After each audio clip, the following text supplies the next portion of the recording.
Hello नमस्कार दोस्तों, एक बार फिर से स्वागत है हमारे इस यूट्यूब चैनल पर। और आज हम बात करेंगे इन्फिनेटिव के बारे में। और उससे जो आगे की क्लास होगी वो हमारी सेंटेंस के ऊपर होगी, क्योंकि मैंने पहले भी सेंटेंस करवाए हैं, आगे फिर करवा रहा हूँ। तो ये कारण है क्योंकि बेसिक से एडवांस की तरफ हम बढ़ रहे हैं आगे। तो चलिए शुरुआत करते हैं आज की इस क्लास की। लेकिन ये ध्यान रखें, 10th वाले बच्चे इस क्लास को लगाने ना भूलें, क्योंकि ये आपके पेपर में आने वाली है। तो चलिए शुरुआत करते हैं आज की इस क्लास की। तो पहली चीज हमारे माइंड में आती है कि जो इन्फिनिटिव है वो काम किस तरह से करता है। तो पहली चीज है, ये वर्बल वर्बल फोर्स की तरह काम करेगा। वर्बल का मतलब क्या है, यानी या तो बेयर इन्फिनिटिव। इन्फिनिटिव दो तरह के होते हैं ना, एक तो होता है बेयर, यानी जिसे हम कह सकते हैं बिना टू के। जिसे हम क्या कह सकते हैं, बेयर इन्फिनिटिव को क्या कह सकते हैं, बिना टू के। बिना टू के। क्लियर हो गई मेरी बात। एक होता है यही टू इन्फिनिटिव, यानी टू इन्फिनिटिव। तो टू के साथ आएगी, टू के साथ क्या आएगी, बेस वर्ब आएगी। यहां सीधा बेस वर्ब आएगी, ऐसे ही मान लो। तो चलिए इसकी शुरुआत करेंगे। आफ्टर दैट ये नाउन। नाउन तीन तरह से काम करता है। ऑब्जेक्ट के किस तरह से, सब्जेक्ट के तौर पर, ऑब्जेक्ट के तौर पर और कॉम्प्लीमेंट के तौर पर। तो ये वीडियो मैंने, आप ध्यान देखें, पीछे पहले भी बना चुका हूं मैं इस तरह की, नाउन किस तरह से काम करता है। तो यहां पर इन्फिनिटिव जो है वो नाउन की तरह भी काम करेगा, एडजेक्टिव की तरह काम करेगा और एडवर्ब की तरह। तो ये चार बातें यहां पर ध्यान रखें। तो चलिए अब शुरुआत करते हैं आगे की क्लास की। तो पहली चीज हम पढ़ेंगे ये वाला वर्बल। वर्बल पावर और फोर्स। क्लियर हो गई मेरी बात। तो देखिए किस तरह से हम पढ़ेंगे। तो पहली चीज है दोस्तों मॉडल। अब आप मॉडल पढ़ते होंगे, ध्यान से देखना। मॉडल जब आप पढ़ते हो तो मॉडल हमेशा क्या लेते हैं, वर्ब की फर्स्ट फॉर्म लेते हैं ना। और जिसे आप वर्ब की फर्स्ट फॉर्म बोलते हो वही दरअसल क्या होती है, जिसे आप वर्ब की फर्स्ट फॉर्म बोलते हो वही दरअसल क्या होती है, बेर इन्फिनिटिव होती है। और ये दरअसल फर्स्ट फॉर्म नहीं होती, इसको कहते हैं बेस वर्ब। और इसका ये निशान होता है, छोटी सी बिंदी सी होगी नीचे, ऐसे गोल गोल और वी। तो बेर इन्फिनिटिव लेती है। लेकिन इसमें दो अपवाद हैं। कौन कौन से दो अपवाद हैं, एक तो है ओट, एक तो है ओट और एक है यूज्ड। ये दोनों, ये यूज्ड नहीं है, यूज्ड है।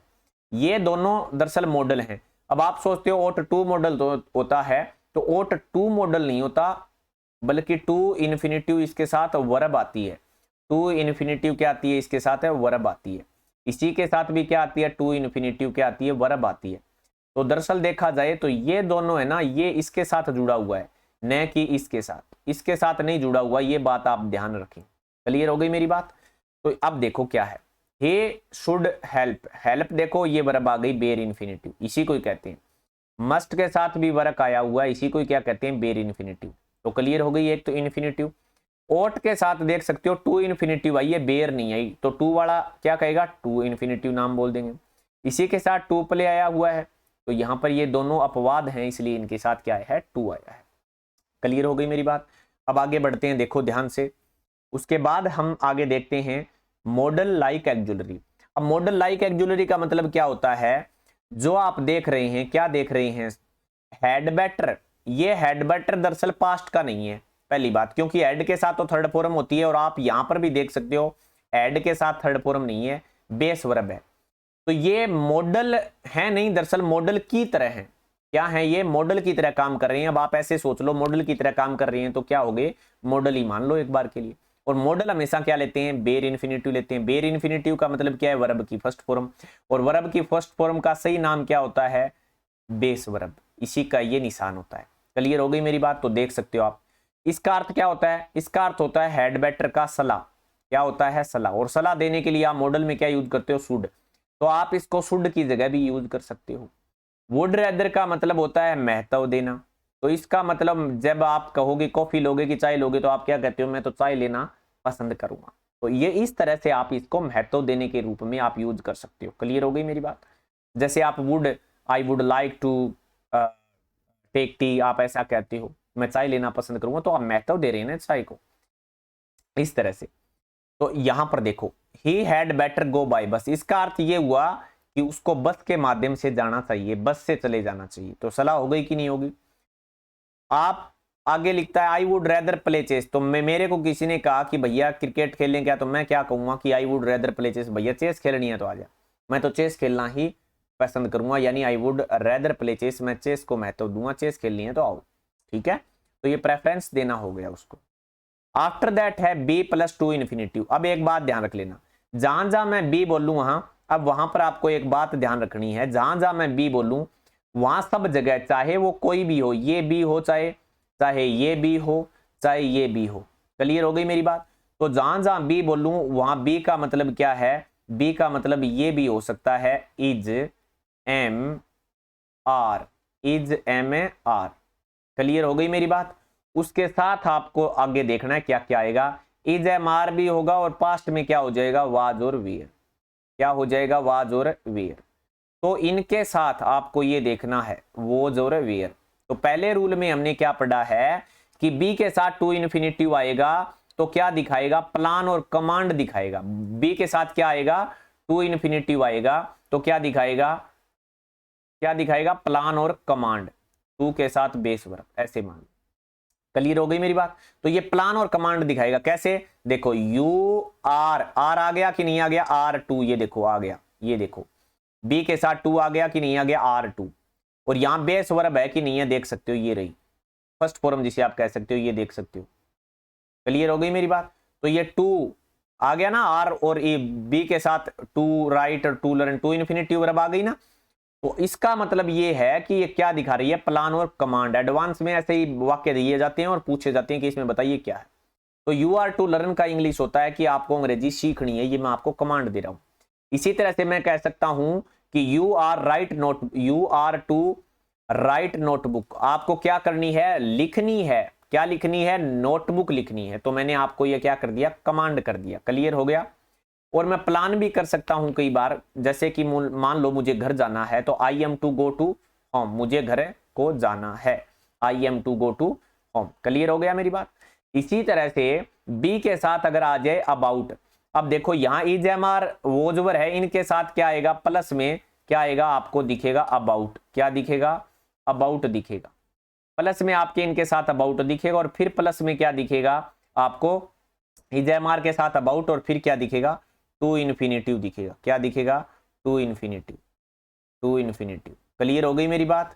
तो अब अगर ये आएगा तो ये क्या दिखाएगा? ये नियर फ्यूचर दिखाएगा। जैसे देखो आप कहते हो सर आप थोड़ा रुकिए मेरा भाई आ रहा है, तो my brother is about to come. यहाँ टू है, ये थोड़ा सा मिस स्पेल्ट हो गया यहाँ पर, ये मान लीजिए कि मिस्टेक हो गई प्रिंटिंग में ही। सी इज अबाउट टू कम, वह आने वाली है, वह आने वाली है। प्लीज वेट हियर, आप इंतजार करें, वह आने वाली है, तो नियर फ्यूचर हो गया। My brother is about to come, the bus is about to come, the van is about to come, van आने वाली है।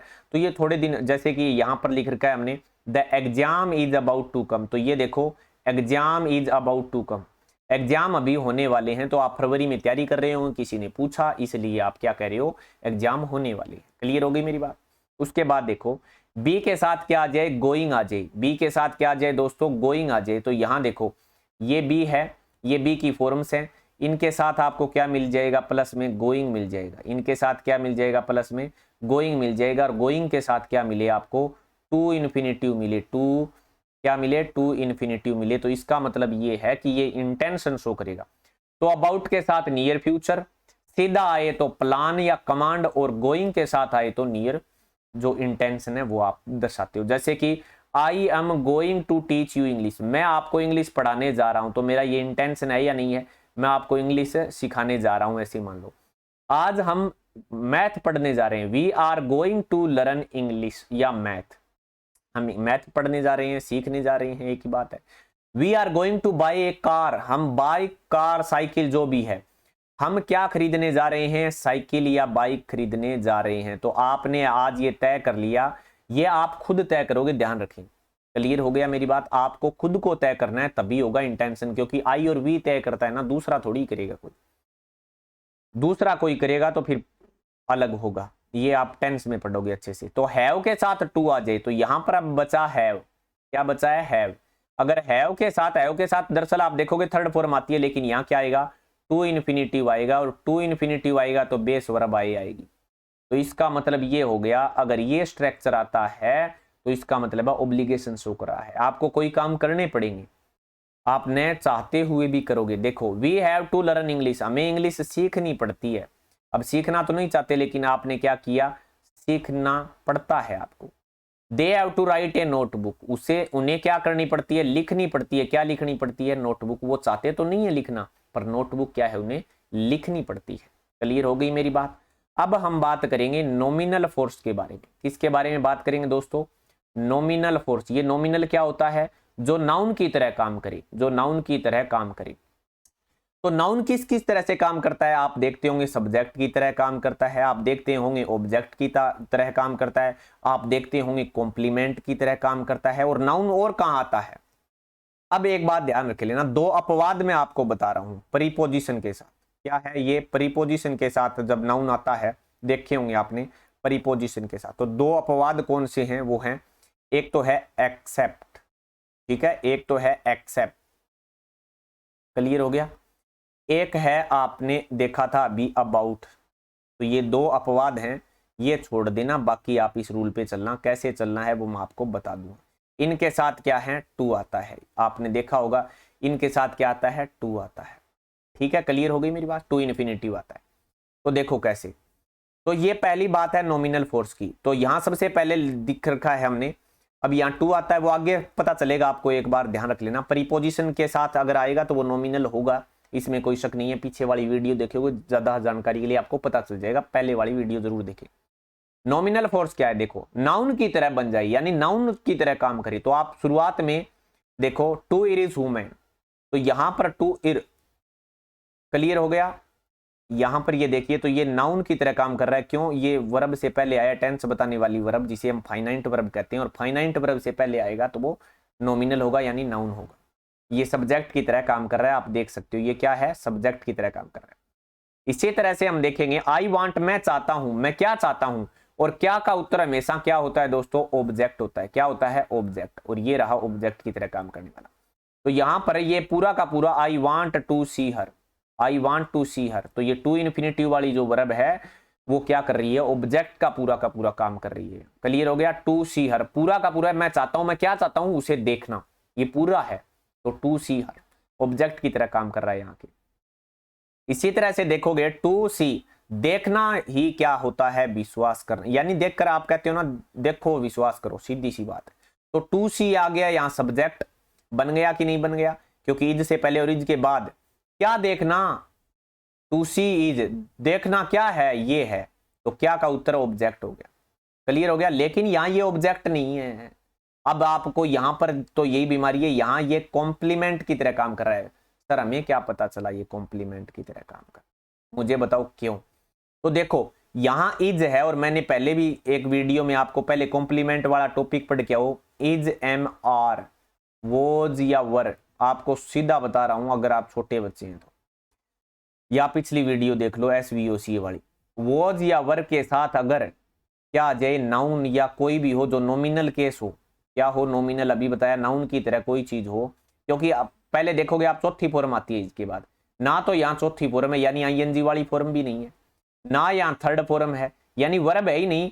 तो वर्ब नहीं है तो इसका मतलब ये कॉम्प्लीमेंट का यही काम करेगा। क्लियर हो गई मेरी बात? तो ये देख सकते हो, तो ये कॉम्प्लीमेंट है, तो ये कॉम्प्लीमेंट का भी उदाहरण हो गया। He has no other way except, तो यहां देख सकते हो ये आ गया एक्सेप्ट, ये क्या आ गया? एक्सेप्ट आ गया। क्लियर हो गई मेरी बात?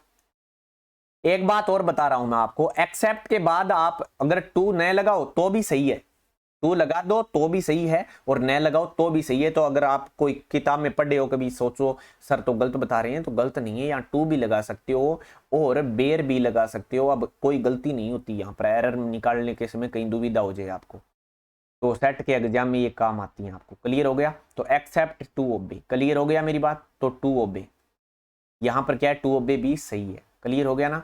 तो यहां पर ये परिपोजिशन है, ध्यान रख लेना, ये क्या है? परिपोजिशन है। क्लियर हो गया मेरी बात? और परिपोजिशन के बाद नॉमिनल केस आता है। क्लियर हो गया? लेकिन यहाँ नॉमिनल केस किस तरह से आया? टू के साथ आया, अबाउट के साथ आया। क्लियर हो गया ना मेरी बात? टू और अबाउट के साथ आया, यही मैं अपवाद की बात कर रहा था। यहां पर आप सीधा नाउन लिखना चाहो तो सीधा क्या कर सकते हो? बेर इन्फिनेटिव लगा के बना सकते हो। अब देखो आगे बात, he is about to leave, तो ये अबाउट के साथ भी देखो ये आ गया, और अभी अभी हमने ये पीछे पढ़ के भी आई, तो अबाउट ये प्रीपोजिशन हो गई, ये टू लीव क्या आ गया? प्रीपोजिशन के बाद ये नाउन की तरह, नॉमिनल की तरह काम कर रहा है, क्योंकि प्रीपोजिशन के बाद नाउन ही होता है। तो ये दोनों अपवाद है, ये मैंने लिख भी दिया है, आप ऐसे ऐड भी कर सकते हो कि प्रीपोजिशन प्लस टू इन्फिनेटिव, ये एक स्पेशल कंडीशन है। हम अक्सर देखते हैं कि इन्फिनेटिव क्या है? नहीं आता, किसके बाद? प्रीपोजिशन के बाद। इन्फिनेटिव कभी भी प्रीपोजिशन के बाद नहीं आता, परंतु एक्सेप्ट और अबाउट ये दो अपवाद हैं, ये आ जाते हैं तो आप टू इन्फिनेटिव या बेर इन्फिनेटिव लगा सकते हो। ये दो अपवाद हैं, कुछ समझ में आया? अब पहली बात, प्रीपोजिशन के बाद इन्फिनेटिव नहीं आता, लेकिन ये एक्सेप्ट और अबाउट दो हैं जिनके बाद आ सकता है। क्लियर हो गई? चाहे बेर लगाओ चाहे टू वाला लगाओ। आगे बढ़ते हैं तीसरे रूल पर। हमने 3-4 बातें की थी कि एक तो वर्बल फोर्स, तो वर्बल फोर्स हो गया। अब हमारा लास्ट और तीसरा और चौथा बचा है, दो ही छोटे छोटे हैं। एक एडजेक्टिव फोर्स बचा है एडजेक्टिव की तरह, और एक एडवर्बियल की तरह। तो एडजेक्टिव फोर्स, एडजेक्टिव आपने देखा होगा क्या है, एन का मतलब नॉमिनल, ठीक है। नॉमिनल मतलब नाउन कह सकते हो और प्रोनाउन भी कह सकते हो। क्लियर हो गया? नाउन या प्रोनाउन। प्रोनाउन का मतलब होता है हेडवर्ड होना। हेडवर्ड क्या है, आप पीछे वाली वीडियो देखे हो पता चलेगा। उनके बाद टू इन्फिनेटिव आ सकता है, और टू इन्फिनेटिव आएगा तो पोस्ट मॉडिफायर का काम करेगा। ये पोस्ट मॉडिफायर भी होता है, मैंने पीछे वीडियो में बता रखे हैं। See is nothing to do, see is nothing to do, उसके लिए, उसके पास जो करने के लिए तो कुछ है ही नहीं, बेचारा बिल्ला है, बेचारी बिल्ली है, बेचारी है यहाँ, ठीक है। तो सी इज, हमने यहाँ क्या बात की, टू डू की, तो ये टू इन्फिनेटिव वर्ब तो हो गई, टू इन्फिनेटिव वर्ब हो गई। इसका मतलब है ये पोस्ट मॉडिफायर है, ये एडजेक्टिव की तरह काम कर रही है। ध्यान रख लेना, यहां क्या काम कर रही है, एडजेक्टिव की तरह काम कर रही है। क्लियर हो गई मेरी बात? एडजेक्टिव की तरह, एडजेक्टिव फोर्स है, हम यहां पढ़ रहे हैं, देख सकते हो। और ये नाउन एडजेक्टिव आप सोचते हो इतने आसान है, तो इतने आसान भी होते भी नहीं है, धीरे धीरे पढ़ोगे तब पता चलेगा। तो कैसे पता चला सर एडजेक्टिव है? एडजेक्टिव की तरह क्योंकि देखो यहां इज है, और इज के साथ बाद में क्या आता है, आईएनजी वाली वर्ब। नथिंग, नथिंग मतलब क्या होता है, कुछ नहीं। ये वैसे मत सोच लेना कि आप ये सोचो चौथी फॉर्म है, ये चौथी फॉर्म नहीं है। नथिंग यानी कुछ भी नहीं है। कुछ भी नहीं है मतलब क्या हुआ, टू इन्फिनेटिव इसके साथ आ गया, तो इसका मतलब ये पोस्ट मॉडिफाइड हो गया। क्लियर हो गई मेरी बात? सी इज नथिंग है टू डू। तो ये जो या तो आ सकता है, देखो क्या लिख रखा है यहाँ पर, नाउन, या क्या आ सकता है, प्रोनाउन। और प्रोनाउन क्या होगा, हेडवर्ड होगा। तो नाउन या प्रोनाउन हेडवर्ड हो तभी ये काम होगा। और यहां देखो ये प्रोनाउन भी रहा, ये रहा प्रोनाउन साथ में। सी इज नथिंग, उसके पास, सी इज नथिंग टू डू, उसके लिए करने के लिए उसके पास कुछ भी नहीं, ऐसे मान लो, या कुछ भी नहीं करती।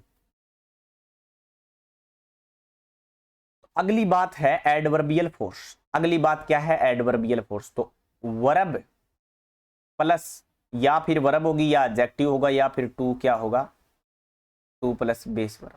क्लियर हो गई? कैसे, देखो आपको पता चल जाएगा कैसे है। हे विजिटेड, उसने यात्रा की, किसकी, जयपुर की। क्योंकि, क्योंकि अब मैंने पहले ही बताया था, कब, कहां, क्यों, कैसे। पीछे वाली वीडियो देखो तो पता चलेगा कब, कहां, क्यों, कैसे, इन सब का उत्तर एडवर्बियल होता है। तो ही विजिटेड जयपुर, उसने जयपुर की यात्रा की, क्योंकि to see the historical monuments, जो भी हमारे देश में इतिहास की चीजें छुपी हुई हैं, जितने भी लाल किले हैं, कोई भी है इतिहास की, उन सब चीजों को देखने के लिए। तो यहाँ पर ये टू सी, यहाँ पर हम, आप ये देख सकते हो, ये वाला ही विजिटेड जयपुर, उसने यात्रा की, क्योंकि, तो ये पूरा का पूरा ऐसे मान लो यहाँ आपका क्या काम कर रहा है, एडवर्बियल। और यहाँ पर ये क्या काम कर रहा है, ये टू सी वाला, टू इन्फिनेटिव जो आया है, ये वर्ब और एडवर्ब की तरह। ये थोड़ा सा मिस स्पेल्ट हो गया यहाँ पर भी। तो यहाँ पर टू सी देखने के लिए क्या, द हिस्टोरिकल मोन्यूमेंट, तो यात्रा की जयपुर की, क्योंकि, तो इस यात्रा के बारे में बता रहा है, ठीक है। तो यात्रा के बारे में, वर्ब के बारे में बताइए, वो क्या कहता है, एडवर्बियल फोर्स होता है। उसके बाद अगर हम देखें, से इज इजी टू प्लीज, माफी मांगना तो आसान होता है। इजी है, ये कॉम्प्लीमेंट है, ये क्या है, से इज इजी, से इज इजी टू प्लीज। यहाँ कॉम्प्लीमेंट है या एडवर्बियल है, क्योंकि इज के बाद तो कॉम्प्लीमेंट भी होता है, तो यहाँ वाक्य से पता चल जाएगा। इज इजी, आसान है, क्या है, इसके बारे में बता रहा है, ये आसान है, सी आसान नहीं है, इज इजी आसान है, और है क्या, आसान है, टू प्लीज, माफी मांग। तो ठीक है, एडवर्बियल फोर्स की तरह। क्लियर हो गया मेरी बात? तो ये काम करेगा, माफी मांगना आसान है। तो वर्ब के बारे में बताई, वो एडवर्बियल होता है, ये बात आपने बताई। कैसे है, क्यों है, क्योंकि ये 2-4 नहीं है, बहुत है, ये 10 हैं। आप पीछे पढ़ के आओगे तब सारी बातें क्लियर होंगी। अब रही बात, देखो नॉट इजी और visit verb are transitive. Easy जो वर्ब हैं और विजिट वर्ब हैं वो क्या है, सारी की सारी ट्रांजिटिव वर्ब है। क्लियर हो गया मेरी बात? क्या है ये इजी और विजिट? ट्रांजिटिव वर्ब है, और ट्रांजिटिव वर्ब की ही हमेशा पैसिव वॉइस बनती है। क्लियर हो गई मेरी बात? अब आगे बात करते हैं हम नेक्स्ट पेज पर। अब आप देखोगे आई हैव ए कार, मेरे पास एक कार है। देखो यहां पर हैव, अब यहां कहने का मतलब क्या है, ये ट्रांजिटिव वर्ब है हैव, लेकिन इसके बाद फिर भी क्या है, ऑब्जेक्ट नहीं है। ऑब्जेक्ट नहीं है। आई हैव ए कार, मेरे पास एक कार है। मेरे पास क्या है, मेरे पास एक कार है। तो हैव के साथ थर्ड फॉर्म नहीं है। दरअसल मैं जो कहना चाहता हूँ, ये मैन वर्ब की तरह काम कर रही है। क्या कर रही है? मैन वर्ब की तरह काम कर रही है। और मैन वर्ब की तरह काम कर रही है तो इसका पैसिव वॉइस भी आप नहीं बना सकते, हालांकि ये ट्रांजिटिव वर्ब है। अब रही बात हम जो बताना चाहते हैं वो आप ध्यान से देखिए। यहाँ पर बेसिक एक्स्ट्रा जो हमने पहले बातें की थी किस चीज के बारे में, कि 4 बेसिक, 4 बेसिक वीपी, और यहां पर है 5 एक्स्ट्रा। वीपी का मतलब होता है वर्बल फ्रेज। तो पहली चीज है मॉडल, मॉडल के साथ बेस वर्ब। क्लियर हो गई मेरी बात? उसके बाद है परफेक्ट एस्पेक्ट के साथ क्या है, बेस वर्ब है के साथ। यहां देख सकते हो वर्ब की थर्ड फॉर्म। यहां कंटिन्यू, मतलब कंटिन्यू का मतलब क्या होता है, बी होता है, और बी का मतलब बी के साथ हमेशा आईएनजी वाली वर्ब आती है। और अगर पैसिव वॉइस है तो इसका मतलब है बी के साथ हमेशा थर्ड फॉर्म होगी। पैसिव मतलब समझे, बी का मतलब है इज, एम, आर और वोज वर्ब, या बी खुद, बी खुद या is, am, are, was verb. इन सब के साथ अगर थर्ड फॉर्म होगी तो वो पैसिव वॉइस कहलाएगी। अगर इन सब के साथ क्या हो, आईएनजी वाली वर्ब हो, तो वो क्या कहलाएगा, कंटिन्यूअस एस्पेक्ट। और कहीं पर आपको हैव दिखे, और हैव का मतलब क्या है, एज भी है, और हैव भी है खुद, और हैड भी है। इनके साथ थर्ड फॉर्म है तो इसका मतलब क्या है, वो परफेक्ट एस्पेक्ट है। क्लियर हो गई मेरी बात? ये बात आपको क्लियर हो गई? ये 4 बेसिक होते हैं। अब 5 एक्स्ट्रा मैंने एक पिछली वीडियो में बताए थे, आप पढ़ के आना, तभी मैंने बताए थे क्योंकि मुझे इनकी जरूरत बहुत पड़ेगी। बी का मतलब आप क्या समझे, is, am, are, was verb, और इनके साथ 2 अभी अभी पढ़ के आए थे, और बेस वर्ब। क्लियर हो गई? ये 500 पढ़ के आए हैं। बी अबाउट टू अभी पढ़ के आए हो आप, base verb. Be going to base verb पढ़ के आए हो। हैव टू के साथ बेस वर्ब पढ़ के आए हो। हैड बेटर और वुड रेदर, ये सब आप अभी पढ़ के आए हो, ये मैंने अभी बताए हैं आपको। ये 5 होते हैं एक्स्ट्रास। अब हम इनकी पैसिव वॉइस करते हैं। अब पैसिव वॉइस क्यों है, क्योंकि मैंने अभी बताई थी कि ट्रांजिटिव वर्ब का क्या बनता है, पैसिव वॉइस। तो इनका कैसे बनेगा, टू वालों का, ठीक है? तो वो यहां पर मैं आपके साथ एक्सरसाइज में बात करता हूं। देखो, we are to play football next week. हमें क्या दिखाई दिया, हमें ये पता करना है कि बी प्लस थर्ड फॉर्म हमेशा क्या होती है, बी प्लस थर्ड फॉर्म हमेशा होती है पैसिव वॉइस। तो ये बतानी है। तो we are to play football, हमें क्या करना है, वी आर टू प्ले, हमें खेलना है फुटबॉल अगले हफ्ते। क्लियर हो गया? अगले हफ्ते खेलना है। तो यहां क्या करोगे आप, यहां पर आपका हमें खेलना है, हमें क्या खेलना है, फुटबॉल खेलना है। तो ये क्या हो गया, ऑब्जेक्ट, और ऑब्जेक्ट को यहां पहले लिख दिया। अब रही बात, फुटबॉल के साथ इज लगेगा, क्योंकि टेंस तो कभी बदलता ही नहीं है, इज लगा दिया। अब टू है ना, टू, इज टू तो आ गया, क्योंकि आर टू था तो यहां पर क्या हो गया, इज टू भी हो गया, और यहां बी प्लस थर्ड फॉर्म हो गई, बस बन गया पैसिव वॉइस। क्लियर हो गई मेरी बात? यहां बी प्लस है थर्ड फॉर्म हो गई, क्योंकि बी प्लस थर्ड फॉर्म आएगी, यही मैं बताना चाहता हूं। ठीक है? बाय अस, वीक का एस बनता है नेक्स्ट वीक, आपको डिटेल में पैसिव वॉइस कराऊंगा तब बताऊंगा। यहां आर अबाउट है, तो आर अबाउट है तो हमें क्या करना है, इसको कोई छेड़खानी नहीं करनी। We are about to play football, अभी खेलने वाले हैं हम फुटबॉल। तो यहां क्या है, फुटबॉल आ गया, ठीक है। आर, फुटबॉल के साथ आर तो आ नहीं सकता, इसलिए इज आ गया, अबाउट, ये तो सेम का सेम है इतना। लेकिन फिर टू का टू भी सेम है। अब आपको पता है बेस क्या है, टू के साथ क्या आती है, टू के साथ हमेशा बेस वर्ब आती है। तो बेस वर्ब, अब टू के साथ बेस वर्ब भी आनी जरूरी, और पैसिव वॉइस बनाने के लिए बी प्लस थर्ड फॉर्म आना भी जरूरी। तो ये दोनों ही जरूरी है, तो इसलिए टू के साथ यहां पर बेस वर्ब बी हो गया, और थर्ड फॉर्म यहां लगा दी और बायस कर दिया। इसी तरह से अगला देख लो, Sheela is going to sell her car. Sheela क्या कर रही है, इज गोइंग टू, ये हो गया सेम। इसी तरह से देखो, Sheela is going to sell her car, तो the car is going to, ये इज गोइंग टू तो सेम हो गया, क्योंकि इज गोइंग टू सेम आ गया। अब टू के साथ बी प्लस थर्ड फॉर्म कर दो, ये पैसिव वॉइस हो गई। इसी तरह से देखो, I have to write poems, तो यहाँ पोइम्स है और हैव टू तो सेम ही है, तो ये सेम देखो, क्योंकि पोइम्स सी भी प्लूरल ही है, और बी प्लस थर्ड फॉर्म ये आ गई, पैसिव वॉइस बना दी। टू के साथ बी प्लस थर्ड फॉर्म लगा दो। हैड बेटर आपको पता है मॉडल है, तो मॉडल के साथ क्या लगता है, बी लगता है, और बी प्लस थर्ड फॉर्म होगा, मॉडल का क्या चक्कर है, मॉडल के साथ बेस वर्ब भी आती है। तो नोवेल्स आ गया, हैड बेटर आ गया, अब मॉडल के साथ बी प्लस थर्ड फॉर्म आ ही गया, मॉडल के साथ टू टाक कोई नहीं लगता, बेस वर्ब लगती है सीधी, और ये देखो be plus read third form आ गई। अब एक्स्ट्रा 5 की बात कर लेते हैं, ये देखो हैव टू वाले की, एक्स्ट्रा वर्बल फ्रेज हैं वो, उनकी बात कर लेते हैं। I shall have to write poem, तो shall have to, I shall have to write poems, तो पोइम सेल पोइम्स के साथ विल लग जाएगा क्योंकि सेल आ नहीं सकता, आई वी के साथ आता है सेल, तो हैव टू सेम का सेम आ गया, फिर बी प्लस थर्ड फॉर्म हो गई, ये देख सकते हो आप। आई एम हैविंग, एम के साथ आई एन जी भी लगा सकते हो, हैविंग भी। टू राइट ए नोवेल्स, तो ये टू राइट ए नोवेल्स हो गया, तो इसी तरह से ए नोवेल के साथ आ जाएगा इज, और हैविंग का हैविंग, और टू का टू, और बी प्लस थर्ड फॉर्म, ये देखो बी भी लगा रहा हूं मैं और कुछ नया नहीं कर रहा। आई हैव हैड टू, तो यहाँ टू है तो यहाँ टू भी रिटर्न हो जाएगा, देख लो ये रहा टू भी रिटर्न, बाकी तो सेम का सेम ही होता है। तो आशा करता हूँ आज की ये क्लास आपको समझ में आई होगी। धन्यवाद, फिर एक नेक्स्ट क्लास में मिलते हैं। Thank you for watching.